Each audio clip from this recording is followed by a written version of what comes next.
Nothing has ever changed the world as quickly as the internet. Less than a decade ago, we went down to the Pentagon to do a story on something called information warfare, or cyber war, as some people called it. It involved using computers and the internet as weapons. Much of it was still theory, but we were told that before too long, it might be possible for a hacker with a computer to disable critical infrastructure in a major city and disrupt essential services, to steal millions of dollars from banks all over the world, infiltrate defense systems, extort millions from public companies, and even sabotage our weapons systems. Today, it's not only possible, all of that has actually happened, plus a lot more we don't even know about. It's why President Obama has made cyber war defense a top national priority, and why some people are already saying the next big war is less likely to begin with a bang than a blackout. Can you imagine your life without electric power? When the president rolled out his... Until February of this year, retired Admiral Mike McConnell was the nation's top spy. As Chief of National Intelligence, he oversaw the Central Intelligence Agency, the Defense Intelligence Agency, and the National Security Agency. Few people know as much about cyber warfare and our dependency on the power grid and the computer networks that deliver our oil and gas, pump and purify our water, keep track of our money, and operate our transportation systems. If I were an attacker and I wanted to do strategic damage to the United States, I would either take the cold of winter or the heat of summer. I probably would attack electric power on the U.S. East Coast, maybe the West Coast, and attempt to cause a cascading effect. All of those things are in the art of the possible from a sophisticated attacker. Do you believe our adversaries have the capability of bringing down a power grid? I do. Is the U.S. prepared for such an attack? No, the United States is not prepared for such an attack. It's now clear this cyber threat is one of the most serious economic and national security challenges we face as a nation. 4 months after taking office, President Obama made those concerns part of our national defense policy, declaring the country's digital infrastructure a strategic asset and confirming that cyber warfare had moved beyond theory. We know that cyber intruders have probed our electrical grid, and that in other countries, cyber attacks have plunged entire cities into darkness. President Obama didn't say which country had been plunged into darkness, but a half a dozen sources in the military, intelligence, and private security communities have told us the president was referring to Brazil. Several prominent intelligence sources confirmed that there were a series of cyber attacks in Brazil, one north of Rio de Janeiro in January of 2005 that affected 3 cities and tens of thousands of people, and another much larger event beginning on September 26, 2007.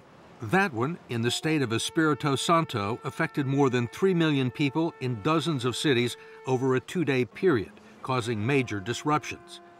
In Vitoria, the world's largest iron ore producer had 7 plants knocked offline, costing the company $7 million. It is not clear who did it or what the motive was, but the people who do these sorts of things are no longer teenagers making mischief. They're now likely to be highly trained soldiers with the Chinese army, or part of an organized crime group in Russia, Europe, or the Americas. They can disrupt critical infrastructure, wipe databases. We know they can rob banks, so it's a much bigger and more serious threat.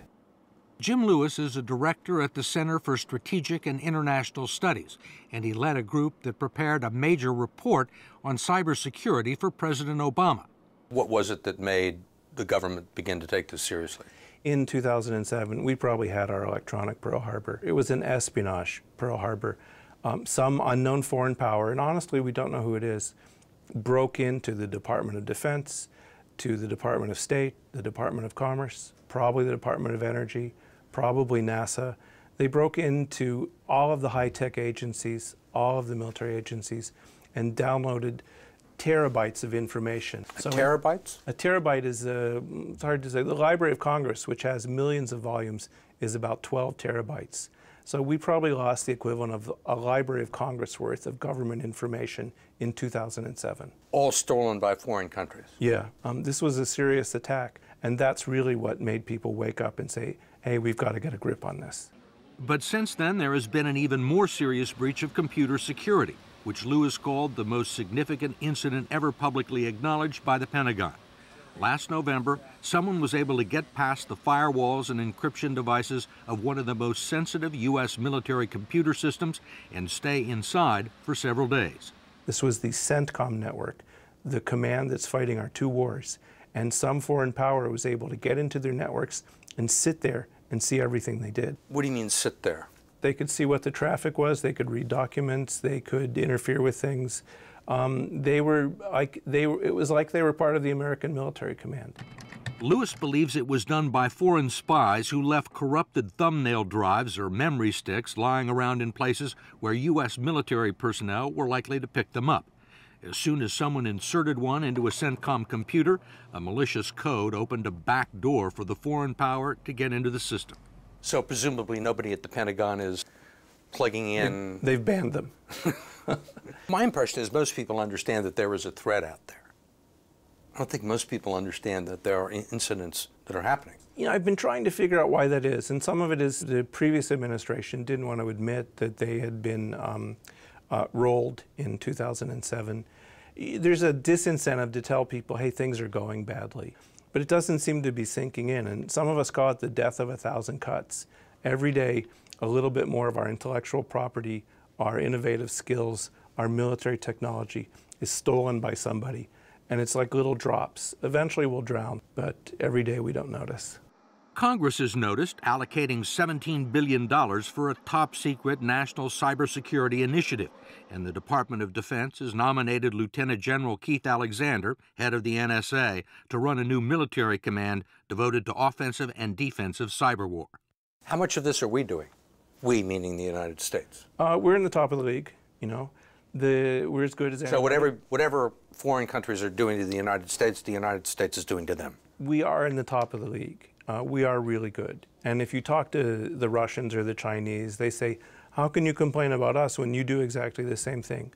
It's a fair point with one exception. We have more to steal. We have more to lose. We're the place that depends on the internet. We've done the most to take advantage of it. We're the ones who've woven it into our economy and to our national security in ways that they haven't. So we are more vulnerable. Even the country's most powerful weapons are targets. So technicians at the Sandia National Laboratories make their own microchips for nuclear weapons and other sophisticated systems. This is Jim Gosler, one of the fathers of cyber war, says most commercial chips are now made abroad, and there are concerns that someone overseas could tamper with them. So you're worried about somebody being able to get in and reprogram a nuclear weapon or get inside and put something in there that would make certainly alter its functionality. What do you mean by alter its functionality? Such that when the weapon needed to be to go operational, it wouldn't work. Have you found microchips that have been altered? We have found microelectronics and electronics embedded in applications that they shouldn't be there. And it's very clear that a foreign intelligence service put them there. There are thousands of attempted attacks every single day, tens of thousands of attacks. Sean Henry's job is to police potential targets all over the United States. He is an assistant director of the FBI in charge of the Bureau's cyber division.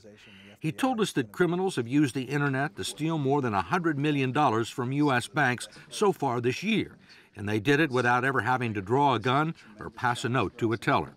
The FBI became famous stopping bank robberies. Are there more bank robberies in terms of the amount of money stolen on the internet than there are guys walking into branches? Absolutely. With guns? Yes. Really?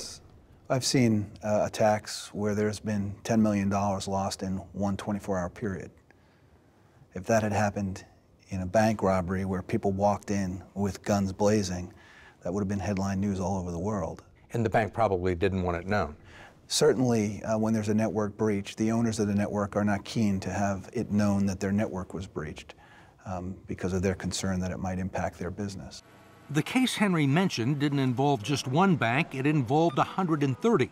All of them victimized through an international network of ATMs, an international caper that required dozens of participants on 3 different continents. How did they do it? It was a sophisticated operation, clearly organized, where adversaries accessed the computer network, were able to gain information from multiple accounts. They were able to decrypt PIN numbers, and then taking that data, able to manufacture white plastic that enabled them access to get into ATM accounts. What's white plastic?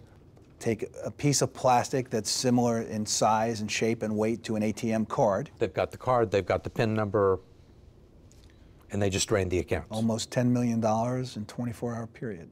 What cities? 49 cities around the world. In Europe, in North America, South America, Asia, all over the world. Do you have any idea what country these people were from? Yes. You care to share that with me? I would not. You would not care to share it? No. Have you caught any of them? Working on it. Another case you have probably not heard anything about involves an extortion plot against the state of Virginia. Earlier this year, a hacker got into a medical database and stole millions of patient prescription records and then followed it up with a ransom note. The note said, I have your, I can't say that word on television, stuff, we'll call it, in my possession right now. The hacker went on to write, I've made an encrypted backup and deleted the original. For $10 million, I will gladly send along the password. The state of Virginia says it was eventually able to restore the system, but the stolen information, including names, social security numbers, and prescriptions, can be used, sold, or exploited, according to the FBI. Did the Virginia Prescription Monitoring Program pay the $10 million? I can't discuss that. You say this is an active investigation. I mean, this is a matter of public record. I mean, this actually happened. This is an active investigation that we're still involved in, and we are coordinating with the victim. They're cooperating with us, and we're actively involved with them and other state and local law enforcement agencies. So whoever did this is still at large? I imagine. As serious as the electronic theft and extortion of hundreds of millions of dollars might seem, they pale in comparison to some of the other possible scenarios that are no longer outside the realm of possibility. They include an assault on the fiber optic networks that run the world's financial systems. Admiral McConnell, the former director of national intelligence, worries about the integrity of America's money supply. I know that people in the audience watching this are going to say, I mean, could somebody steal money out of my bank account? Or could somebody attack a bank that would wipe out my life savings? And the answer is yes, that's possible, but that's not the major problem. The more insidious issue is what happens when the attacker is not attempting to steal money, but to destroy the process that accounts for money. That's the real issue we have to worry about. To destroy the records? It's all record keeping. It's accountability of the wealth and the movement of that money through the system that has to be reconciled at the speed of light. So if you impact or contaminate the data or destroy the data where you couldn't have reconciliation, you could have cascading impact in the banking system. Can you describe the consequences? If everybody goes down to take the money out, it's not there. So that's the issue. Since banking is based on confidence, what happens when you destroy confidence? One top U.S. intelligence official is on record saying that the Chinese have already aggressively infiltrated the computer networks of some U.S. banks and are operating inside U.S. electrical grids, mapping out our networks and presumably leaving behind malicious software that could be used to sabotage the system. Can a penetrator or a perpetrator leave behind Yes. A penetrator, little things that will allow them to be there and watch and look Yes. and listen? And any successful penetration has the potential for leaving behind a capability. do we believe that the governments have planted code in the power grid? Steve, I would be shocked if we're in a situation where tools and capability techniques have not been left in U.S. computer and information systems. Of all the critical components of the U.S. infrastructure, the power grid is one of the most vulnerable to cyber attack. That's because the power grid is run and regulated by private utilities, which are unbeholden to government security decrees.